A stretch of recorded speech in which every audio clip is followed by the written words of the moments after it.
Hey, welcome back to the Personality Hacker Podcast. My name is Joel Mark Witt. And I'm Antonia Dodge. Around the time when our daughter Piper was born, Antonia and I had just come off the heels of burning our lives to the ground because we left our old religious paradigms. We had basically quit our different jobs. And we had restarted life in our early 30s. Because of this, we had run into some economic challenges, and we were trying to build Personality Hacker in the very, very early days, and we ended up behind the eight ball some months when we didn't have a lot of resource. We had a new baby. Antonia was a brand new mother. It was a very, very stressful and intense time when you have a new child and you're resetting your life and you're in the middle of resetting your life. So we went through a period of time where we were attempting to build a business, all that, but we had to rely upon government assistance in order to make ends meet each month, and went through several months where we relied upon this government assistance here in the United States to help us get through some of those experiences. It was a very, I'm very grateful. There's a lot of blessing to be living in a country where we have the ability for assistance when we need it. The reason I bring this experience up, and that there was a system put in place to accommodate feeding people that weren't doing well. And it was a structural system that had been put in place, a assistance program that would aid people that weren't doing well on a structural level. It wasn't really taking into account many of the needs of the individual. It was like if I had the individual need of organic food or I had a desire for that, it's not really designed for that purpose. It's only designed to get a baseline, structural need met. And I realized in reflecting on that later, that's a very robust and well-designed extraverted thinking system to where it structurally supports people at the lowest levels, the lowest levels of resource that need the most help. It's a system that's built, kind of a one-size-fits-all system in some ways, but it definitely aids people and it catches a lot of people in our society that would fall through the cracks otherwise. And I realized how brilliant that system is, that support system that we've developed here in our country, in the United States, for many people in great need. And I think, because today what we're going to be talking about on this podcast, this episode, is why the world needs extraverted thinking, or what we've nicknamed here at Personality Hacker effectiveness. We're going to be talking about that because we've been talking about all the different cognitive functions, and today we want to highlight that. And I think that's a good jumping off point to see how extraverted thinking can build systems that help us that seemingly don't accommodate the individual, but man, they still do accommodate the individual because they take in the collective systemically so much that individuals are helped, even if it's a structural collective system for everyone. Yeah, I think, I think this is one of the things about living in this particular country that I'm personally super grateful for, and it's a reflection of all the extroverted thinking or effectiveness that we see around us. And that is when it's being done right, you have freedom, you have the space to complain about it. You know what I mean? If it's collapsing, if extroverted thinking or effectiveness is not being done well, you don't have space to complain because it's anarchy, it's chaos. All you're doing is asking yourself if you're going to survive to the next day. And when it's set up well, then it gives a lot of space for complaints. Now, it's not that we shouldn't complain against some of these structures. Some of these structures absolutely require some complaint because one of the challenges isn't necessarily the fault of extroverted thinking or effectiveness. Sometimes it's the fault of us as people that we don't reevaluate our structures and wonder if they maybe are built on a previous time period and maybe need to be caught up to modern times. And in a good system will have enough flexibility to be able to keep up with modern times. In fact, these structures that don't have that flexibility, that stay in sort of a dragonfly and amber situation where it's like this is clearly this is an arcane thing from a previous time and we're still working with it.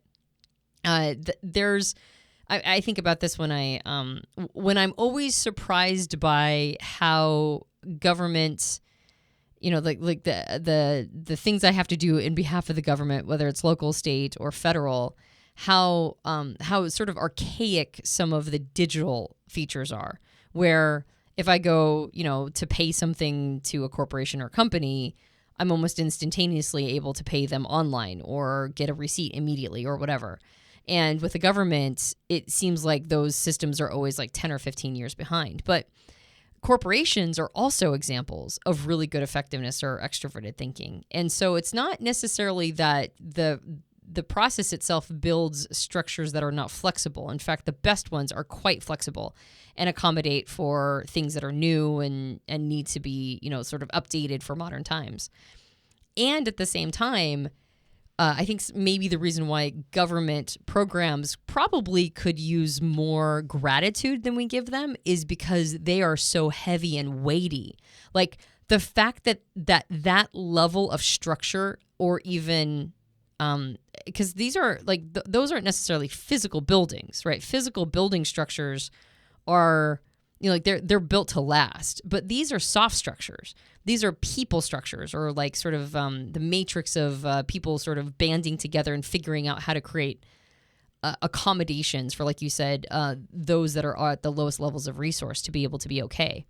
It's kind of amazing that we've been able to build so many of those and that they last, that they do a good enough job to accommodate for a lot of, or like to recognize a lot of people who are in dire need in this country. And so I think one of the things about extroverted thinking or effectiveness is how impressive it is. It's just an impressive function. And then when you add that level of adaptability to it, it becomes, it's almost like extroverted feeling this way. We recorded a podcast on extroverted feeling or harmony, that if it's being done well, you almost don't recognize it. Extroverted thinking or effectiveness is the same way. When it's being done well, you almost don't recognize it until it's not working.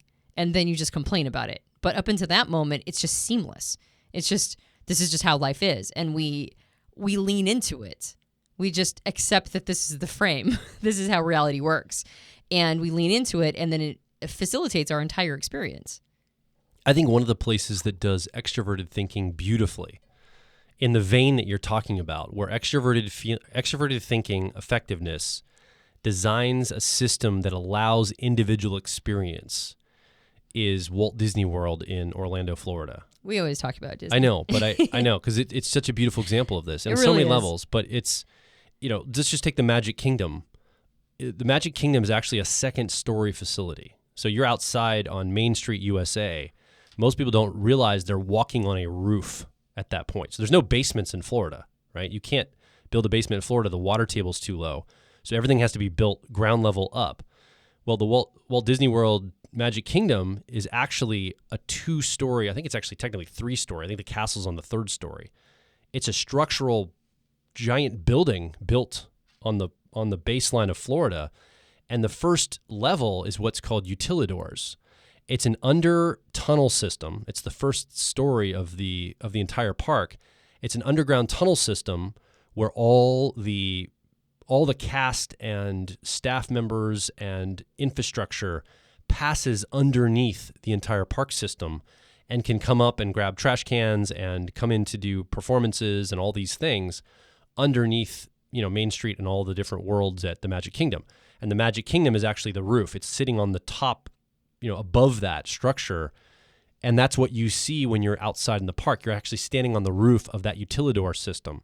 And it's beautiful because that utilidor system allows the transport of garbage and water and sewage and electricity and golf carts and staff and all these people to different parts of the park that's out of sight for the guests. They don't see any of that. It's just underneath the surface. It's running underneath the park at all times. And your experience at the Magic Kingdom is never interrupted by a maintenance worker that's like driving a golf cart through to grab a garbage can, because the maintenance workers come out of these little side areas. They grab their garbage can, they wheel it back around the corner, and they take it downstairs into the utilidor, and that's how they transport it underneath. So this is a beautiful extroverted thinking, in my opinion, effectiveness system, and it's designed with the purpose of allowing individual families and individual people and even the performers to express and to experience something on their individual level. So it accommodates that. So I think it's a beautiful example of how extroverted thinking could be done in that way, particularly, that I always look to as a good example. Yeah, it can be either used to help people survive, like we were talking about government assistance programs, or it can be used to create a magical experience for people, like in Disney, which is definitely, you definitely pay for your entry. It is not an inexpensive experience, but when you get there, they do the value exchange of making it so that you don't have to worry about anything. Like there was a phrase when we were talking about extroverted thinking before, there was a phrase you used. Oh, it's actually comes from a book about the Walt Disney World design. This book is called The Architecture of Reassurance. And that was always stuck in my head because when I go into a park the Walt Disney Company has designed, I feel reassured that someone up there that's in charge of stuff has this handled. And I think that that's what extroverted thinking and effectiveness does so well. It gives you a sense of reassurance that structurally this has been taken care of. The airplane I'm getting on and I'm going to fly into the air from Baltimore to Los Angeles. There's a extroverted thinking system, effectiveness system in place with air traffic controllers and flight patterns and timing of when the flight takes off and protocol. I'm reassured that I'm going to be okay in that experience. Extroverted thinking gives me the sense of reassurance. That's the emotion they're giving me that I've tracked. And I think that's what extroverted thinking gives us, is this sense that, okay, somebody's got this. It's going to be handled, or somebody and somebody's. The system has this. Yeah, and when it goes off the rails, it's so discomforting. Yeah. When like a plane goes down, like everybody's like, like I don't know if I want to go fly until I forget that happened. But that said, in the modern world, like from a day-to-day, on a day-to-day level, it's extraordinary to me that every time I'm in a car on a freeway going 70 miles an hour and I'm looking around at all these other cars going 70 miles an hour, I will just think, I am shocked that we aren't just in constant car crashes. It's amazing to me. Car crashes are one of the leading causes causes of death in this country. And I'm shocked that it's not the leading cause because it's kind of amazing that we have had such good engineering that people feel reassured enough to be able to stay on target. And for the most part, unless something goes off the rails, we get to our destinations and we get there unharmed. And it's extraordinary to me. Engineering is a big part of extroverted thinking or effectiveness. Not to say that everybody who is an engineer is using this function, but the engineering itself occupies this, this territory. Well, it's applied thinking. Yeah. Like in the external world, it's taking thought and making it into something tangible. Yeah, exactly. And there's engineering everywhere. And we were like you said, it's reassurance. I'm not even thinking about it. In the morning when I go take my shower, I just assume I'm going to have hot water. And when I flip on my light switch, I assume lights are going to come on. And when I go downstairs, I assume that the refrigerator has been preserving my food all night. Like I just make these assumptions because that's how the engineering works in my world. And one of the best ways to understand how important extroverted thinking or effectiveness is to visit a country that is not as fortunate as the country that you're in. If you are also in a country like ours, if you're in a situation, if you're in a first world country and you have a lot of these advantages, go to a country that does not. And it basically makes life, it is, the best word I can think of is it's just incredibly inconvenient. Just incredibly inconvenient. Everything is inconvenient. You have to sort of fight for everything, especially if you're like me, raised in a country where everything's cushy. There's so much extraordinary, beautiful engineering around me at all times, and I don't have to think about it. It always makes me think of, I know that I quote this all the time. For those of you who've heard me quote it a million times, I apologize. But the Arthur C. Clarke quote that says that any sufficiently developed technology is indistinguishable from magic. And quite honestly, those of us in first world countries, we experience magic all the time. It just happens around us. And then when you visit a country where the engineering is not at the same level, you start to realize that this is how humanity has been living for hundreds of thousands of years. We're in a truly magical time period. If you transported somebody from 1,000 years ago to the modern world and they saw us all looking at our phones and connecting to they wouldn't even, there's no frame of reference to understand what any of that means. But the advantages, the conveniences that we have, ridiculous, right? 100 years ago, 150 years ago, or probably about 100 years ago now, it took 3 days to do laundry. Now it takes me about an hour and a half, right? All of those things are amazing.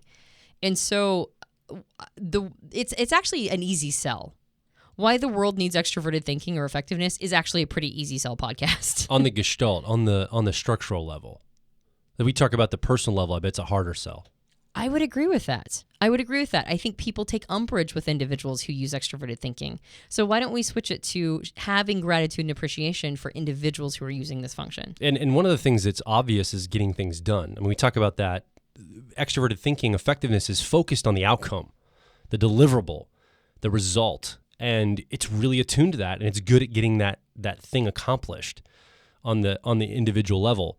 You know, as a person, if you use this process, you know, and the thing that people complain about is that, well, to get that done, you're just bulldozing over people. You're not taking the individual into account. You're plowing through people to get to your end results, and you're not taking those into account. That's like the biggest complaint often. Well, and I think that when a person who uses this function tries to accommodate individuals, because it's to get an end met, a lot of times people think they're being manipulative. Like they're just trying to get people to, like they're just coming far enough to get people to agree with them to get their end game met. And I think that is a little unfair. I think it's unfair in the same way that sometimes people think that extroverted feeling or harmony, like that they think that that's an insincere function. I just think that when you're trying to get things done in the outside world, you can only accommodate the individual so far. And then some of the individual has to come to the end game in order to get it met. You were talking about this on a previous podcast, this idea that in a relationship, nobody gets 100% what they want. Each person has to be a bit accommodating. And actually, a friend of my brother's, his writing partner, his name is, he's a writer of fantasy and science fiction. His name is Daniel Abraham.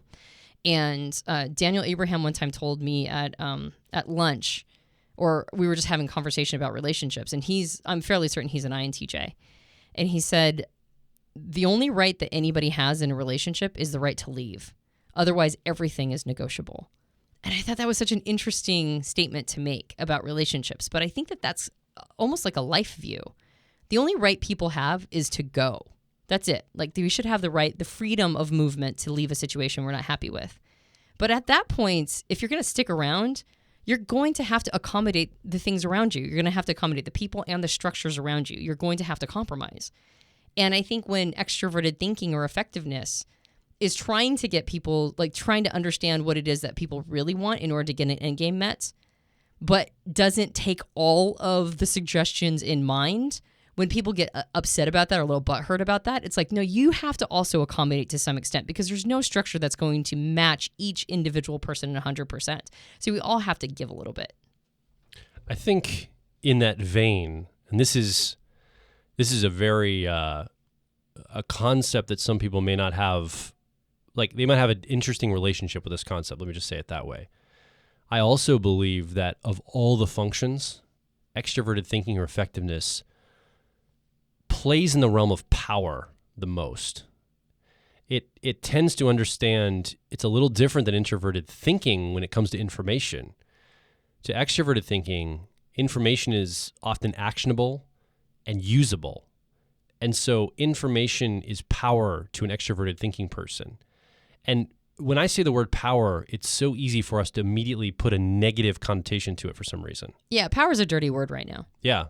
And that's like, and so we use the word empowerment to try to get away from the trigger somebody might feel of power, right? When I use the word power, like, oh no, you can't power. I don't know how I feel about power. Like it's difficult, I think, for a lot of people to know how they feel about that. And there might be some really strong emotions around that word, around that concept. But I think that this is the realm of extroverted thinking and effectiveness. And you can see how extroverted thinking and effectiveness people tend to seek out power and powerful positions.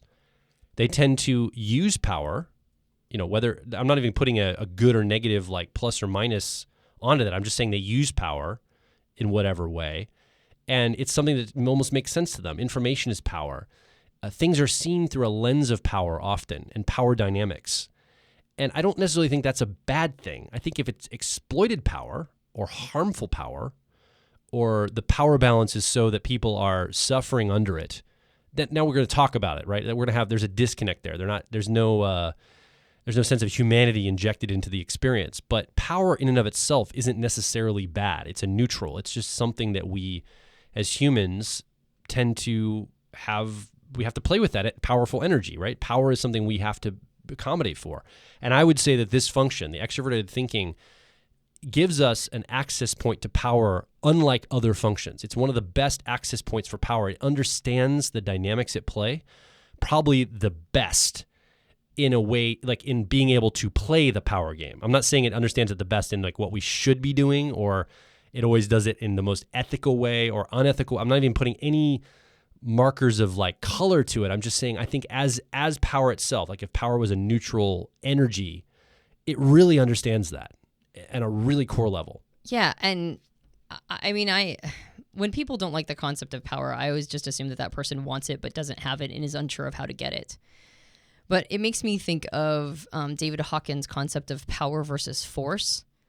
Most of the things that we don't like when we associate them with power is force. We don't like it when people run ramshot over us. But power, all of us like power. And we like when people are powerful, particularly if they're doing it ethically. So if we go back to the concept of why the world needs extroverted thinking or effectiveness, and we match it up with how we've been talking about this theme in other podcasts, which is that it has to integrate the other side of the polarity. The other side of the polarity of extroverted thinking or effectiveness is introverted feeling or authenticity, which is honoring individuals and understanding the importance of the subjective human experience.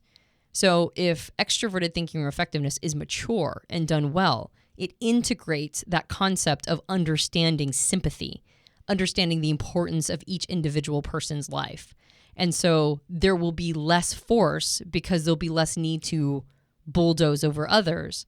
There'll be a desire to implement power or to implement getting things done, making things happen. I mean, that's basically what power is.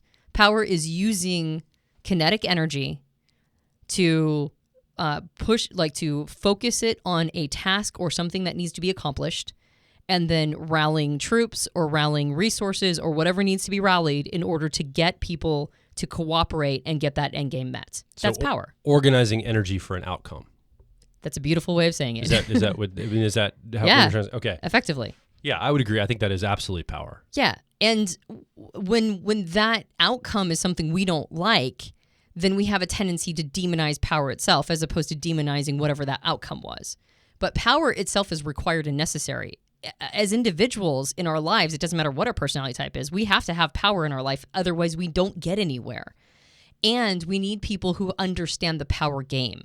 We need people who understand how to organize large groups of people, because otherwise, again, as I mentioned at the beginning of the podcast, otherwise things like they drift and they go into chaos.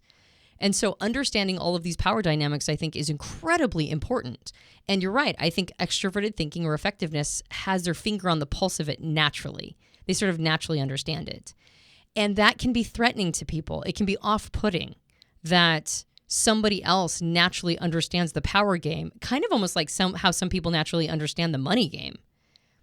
Anybody who says, I hate money, I always think, no, you don't. You love money, but you don't know how to get it. If you truly didn't have any relationship with money, you'd be apathetic to it. It wouldn't be something you think about. And it's the same thing with power. If people say, I hate power, I always think, no, you don't. You love power. You just don't know how to get it. If you really didn't have any relationship to power, you'd be apathetic toward it. It's the same deal. So demonizing extroverted thinking or effectiveness because it naturally understands this game, and you don't like that, or a person, not you, the listener, but somebody doesn't like that, it's often because it's kind of like what your mom said about kids making fun of you on the playground school. It's envy. Like, that's it. That's all it is. And those of us, because I'm not an extroverted thinking or effectiveness user at all. It's not anywhere in my stack. In fact, if you go in the shadow functions, it's like a whole different thing, right? It's my sixth function. It's one I have to try to master, but I'm not that great at it.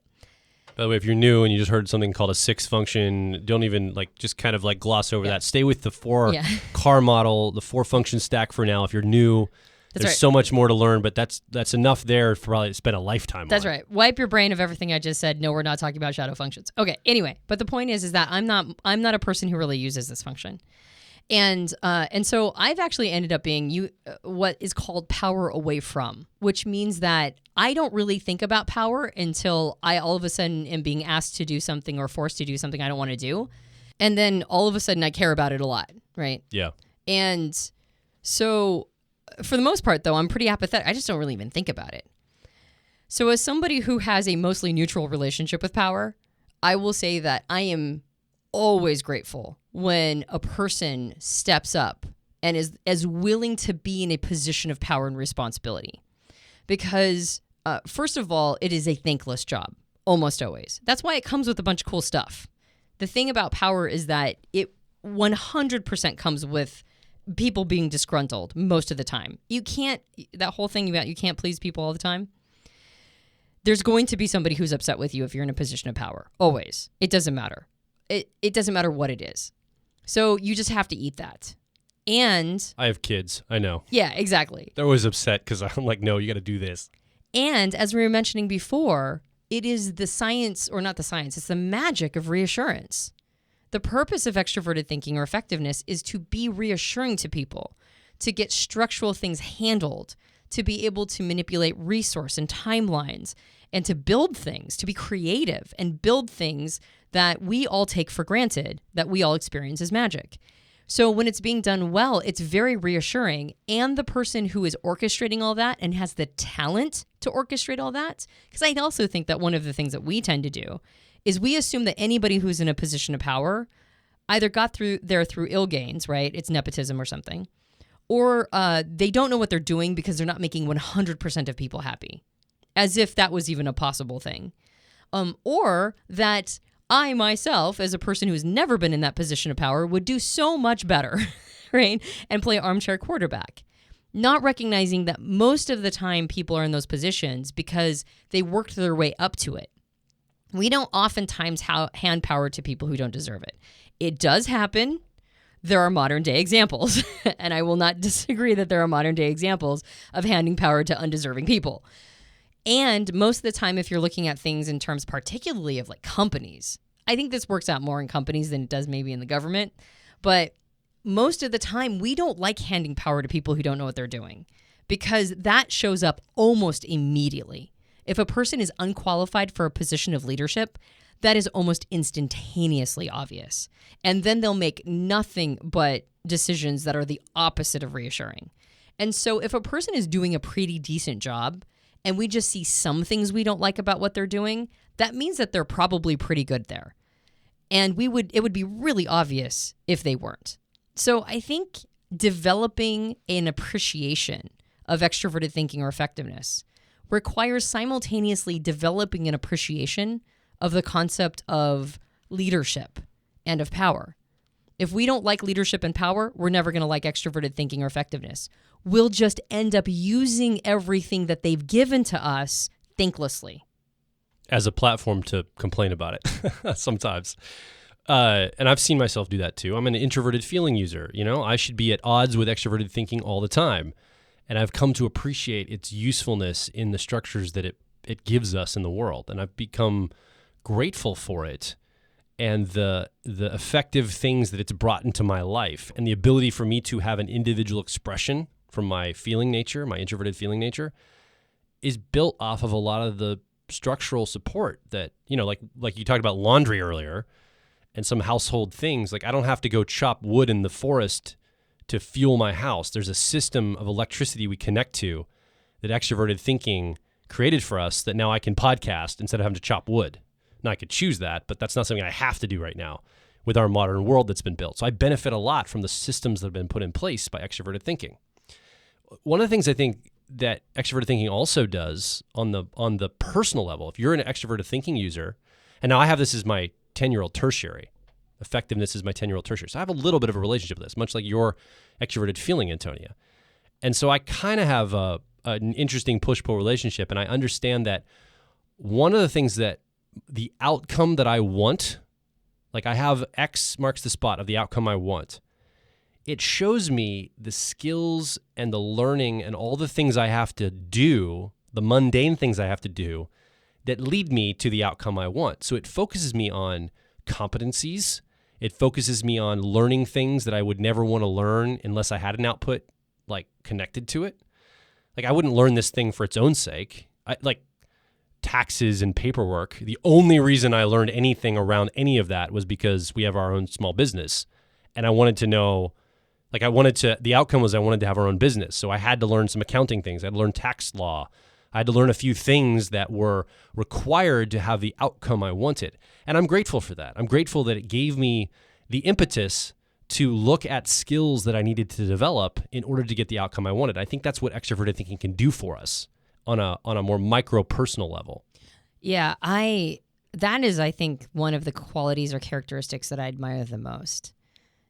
It's hard for me to manufacture interest in something I'm not naturally interested in. As an ENTP, as somebody who's using introverted thinking, if I'm just not naturally interested in it. A lot of TPs struggle with this, right? I've talked to so many NTPs especially, and they're like, yeah, I just can't. I can't care. It's so hard.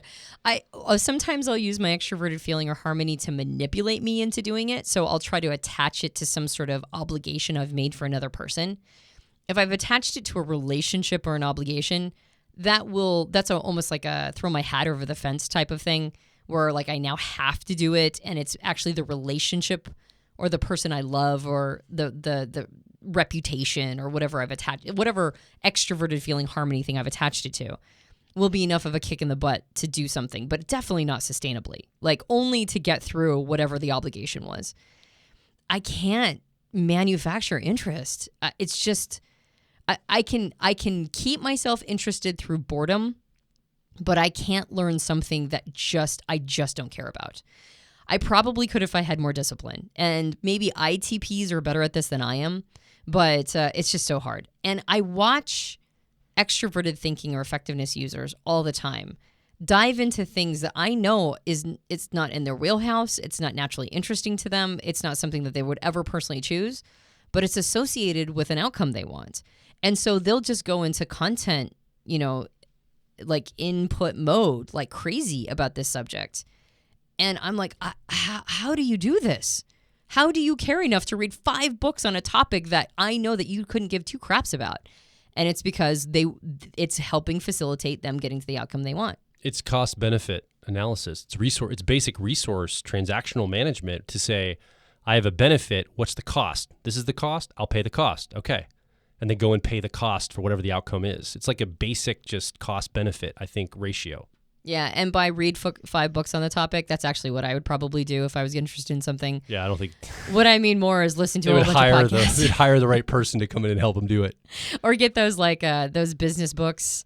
Business summary books? Yeah, annotations. My mom got me one of those for Christmas, like a subscription to that one year. I loved it because I could get through all these books quickly. Yeah. No, I mean, it was a great gift.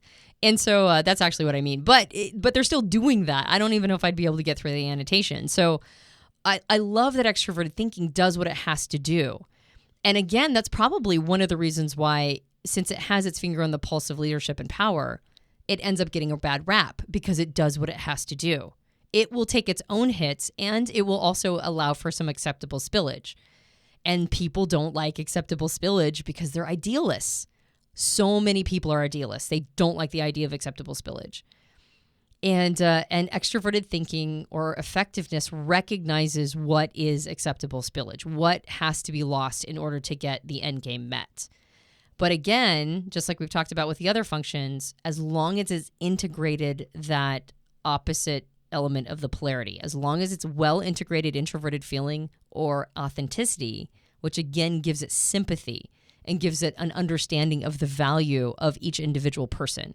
As long as they're not devaluing humans or humanity, then they have a really good sort of take on what acceptable spillage is. And sometimes that's people getting mad at them. Sometimes it's like poor emotions directed at them. Because we're advocating for extroverted thinking and effectiveness, we're trying to advocate for each process. I'll say that acceptable spillage might take a negative connotation. Maybe it just could be called cost. Like what cost is being paid for this outcome, and then you have to determine, like any human or any system would have to determine what cost are we willing to accept. And I think we're obviously in a time period of reevaluating the costs of what we're willing to pay to have outcomes, and yet there's always a cost. Sometimes that's human cost, sometimes that's resource cost, sometimes it's time cost, but there's always a cost to an output. And I think that's probably, if we're going to advocate for extroverted thinking effectiveness, I would say that's probably a better way to speak to it about ourselves rather than acceptable spillage. That almost sounds like there's no care there. There's no, and it could be in that frame too. I think that's where extroverted thinking has to be very careful. Effectiveness has to be very careful that it doesn't go into the realm of acceptable spillage. I think of Vietnam as a good example of the body counts where, the metric that extroverted thinking, the generals were using was, well, did we kill more of those guys than they killed for us? That's going to be our metric for if we won the battle or not. Like that's what I think of when I think of acceptable spillage, to win a battle. And to me, that's unacceptable spillage because that's so stupid. The cost there, what's the point of that cost? You don't even know what your benefit or outcome is. You're just endlessly throwing bodies at this death count. It's crazy to me. So I think we have to be very careful how we see this. Well, I think Vietnam is like the last thing we want to mention if we're advocating for why the world needs extroverted thinking. Fair enough. Yeah. Fair enough. Yeah. I mean, we didn't mention like the worst examples of all the other cognitive functions in those podcasts. Well, I would say right now there is a time period of people coming at extroverted thinking and effectiveness because they are the power brokers. And so there is a target on their back. And so I am bringing some bad examples to get really real about it for people. Totally. And I was actually thinking the corollary for extroverted feeling of harmony is what is acceptable discord?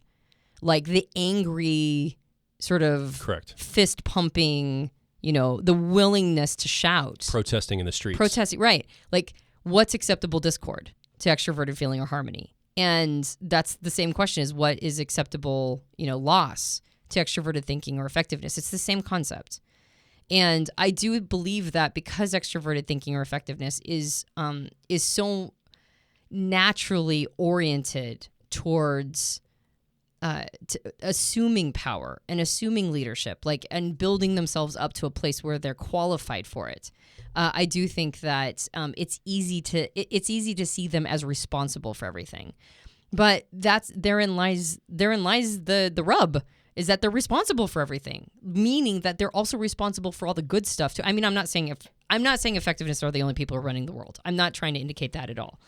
There's plenty of people and personality types that are running things and building things and engineering things and inventing things and all that stuff. It's just there's a trend toward, if you look at government, how many TJs are in government? If you look at C-level executives around the world, how many of them are TJs? Like there's a disproportionately high number of TJs, men and women, in all of these positions. And I think that right now we're going into a time period of seeing a lot more FJs in positions of government and leadership and C-level executives. And of course, there's always been us perceivers that are bouncing around all over the place, and so we don't play nice with others. We're not good at playing nice, but we always show up to, right? We're here and there. But there's definitely a trend toward and disproportionately high demographic of TJs in positions of power. And I think, once again, this is a don't throw the baby out with the bathwater situation. The function itself is highly needed. And the services that it renders, again, if it's being done well, it feels like magic. It really is. It's a sufficiently developed technology that creates sufficiently developed technologies. And it facilitates our entire life. So being upset with elements of it, and I don't want all of you, if you're an extroverted thinking or effectiveness user, I don't want you thinking that the world is against you right now, because I don't really think it is. I think that a lot of people are, again, like I mentioned at the beginning, this is kind of an easy sell, why we need this function.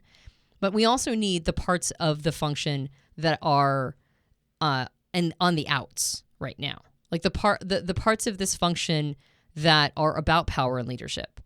You may feel like the world is against that. Like go ahead and build stuff, make all of our conveniences for us, but don't go into leadership or power. And I would argue that those are the components we need the most. We need very healthy, integrated, introverted feeling authenticity, into your effectiveness TJs out there. We need them more than ever. Really good examples of power and leadership, while not forgetting the humanity of individuals. I think we need that more than ever right now. And I think if you're getting the message the world doesn't like power leadership, don't listen to it. That's the same message of I don't like power. No, or I hate power. No, you don't. You love power. You just don't know how to get it. I hate money. No, you don't. You love money. You just don't know how to get it. So the people who are giving you that message, they're not necessarily right or accurate. What they're saying is, can we do this better? Can we do power and leadership better? And the answer is yes, you definitely can. And the really healthy, strong examples of this function are the ones who illustrate and model how it can be done. I think the other thing that, from me personally, I see that extroverted thinking and effectiveness brings us, I'm very grateful for. We live in a world where the individual is becoming more and more honored, and individual expression is amazing. And as an introverted feeling person, I'm like, yes, finally, every individual is honored and supported for whatever individual they can love who they want to love and be who they want. Like that's a really good thing. I don't think that's a bad thing. And also, there are some things, like basically in extroverted thinking reminds me that I am very valuable as a person in who I am. Like who I am is valuable. But it also reminds me that my value is also in what I am. Not who I am, but what I am, meaning what I've built, the structures of my life, the competencies I've developed, the disciplines I've hooked up, all the things that I've built and accommodated in my life, and the structures I put in place, and the what I've become, not just the who I've become. Like the who is kind of like you're born with that software, but the what you've become is all the work you've done. And it reminds me that that's extremely valuable too. Otherwise, we might get into a place where like, well, it doesn't matter what, maybe a really bad, unhealthy behavior. Maybe I'm addicted to some kind of substance. It's like, well, that's who you are, Joel. That's who you are. It's like, yeah, but that's not what I am. Like what I am needs to not be addicted to a substance. It needs to be like the what needs to be better. So it encourages us to be better versions of ourselves in a lot of ways, not just sit and churn in the who, but the what is so important. Yeah, when we were creating our Profiler training cards, which are cards that have, they have like all the dichotomies on them and a little description and all the functions on them. You can get a pack when you go to Personality Hacker. We have them available in our store, and I fought for a word. This is a very introverted thinking or accuracy moment of me, but I fought for a word to be on the card, on the effectiveness card, and it wasn't a good choice. It was the accurate choice. I've come around to it. I'm actually totally. I was one of the people that was like, I don't know, but now I'm 100% on having this word. Are you? Oh, absolutely. Okay, so at the bottom of the card of each of the judging function cards, so harmony, authenticity, accuracy, and effectiveness. At the bottom of each of these cards, I talk about what its highest ideal is, right? The highest ideal of each of these functions. And for effectiveness, I chose the word amelioration.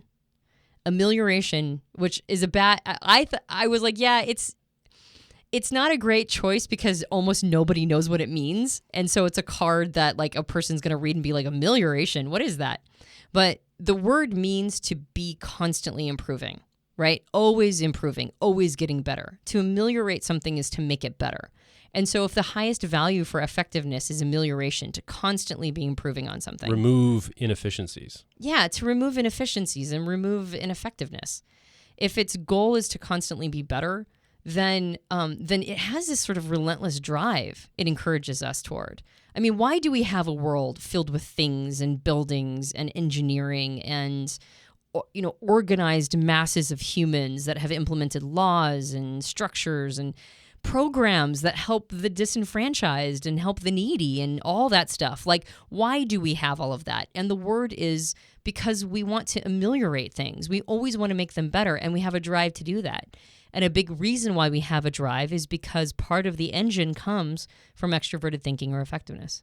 What do you think? You've been listening here with us, hearing us talk about extroverted thinking, effectiveness. Depending on if it's in your personality or not, you probably have a relationship with this function in some way. What is your perspective? What's your story? What questions do you have? What comments do you have about some of the things we talked about today? What ideas did we spark in you? We'd love to hear from you. We'd love to have your voice represented. Come over to personalityhacker.com. Directly below this podcast, you can leave your comments, ask your questions, share your story. We want to hear your story around this. What has been your experience? We want to hear from you. Personalityhacker.com. Do it right below this podcast. Be a great place to start. I was thinking we didn't mention this in the podcast, but every TJ I know is a cuddler. And you wouldn't know that by looking at him. So if you have a TJ in your life, go give him a hug. They're probably a cuddler. There you go. Yep. And if you enjoyed this podcast, you can subscribe to us on iTunes and various Android platforms and Spotify. I have to remember Spotify. And if you want to learn more about all the stuff that we're talking about and all of our terminology and a bunch of really interesting information that helps you ameliorate who you are as a human being, go purchase our book, Personality Hacker. You can get it at all the major booksellers and retailers. And then if you like it, come give us a review on Amazon or Goodreads. I read them all and I love them. So go do that. And of course, you can also leave us a rating review on iTunes for the podcast. That also helps us out a lot. Yeah. My name is that word, ameliorate. Ameliorate. I love it's like a great $7.99 word. It's fantastic. It is almost an $8 word. You're right. It's a $7.95 word. Yeah, it's very close to the line. It's amelioration. My name is Joel Mark Witt. And I'm Antonia Dodge. And we'll talk with you on the next Personality Hacker podcast.